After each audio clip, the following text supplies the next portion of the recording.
Cette femme a vendu son nouveau-né à un sorcier, tout cela pour de l'argent. Ensuite, elle a menti à son mari en disant que leur bébé avait disparu. Je ne retrouve plus notre enfant. Créait-elle en faisant semblant. Anna est même sortie dans la rue en feignant des larmes, cherchant l'enfant qu'elle avait déjà vendu. Les voisins sont venus la consoler, sans savoir qu'elle était la véritable coupable. Quelques jours plus tard, Anna a rencontré le général Raphaël, l'homme qui avait acheté le bébé. Je pense que maintenant tout est clair. Personne ne se doute de rien. Fais-en ce que tu veux. Dit-elle à l'homme. L'homme sourit et sortit un sac. Voilà 15 millions. Si le rituel réussit, tu en auras davantage. Dit-il en lui tendant une enveloppe.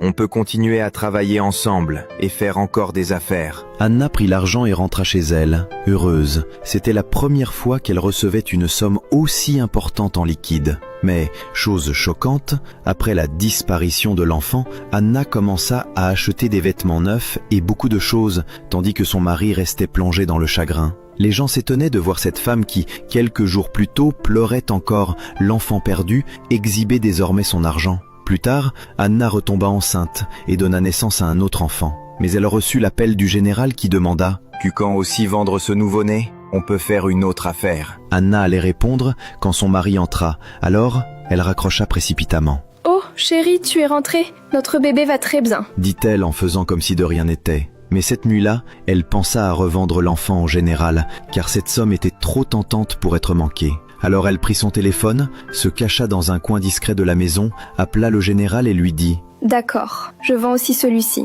Tu veux que je te l'amène quand ?» À suivre.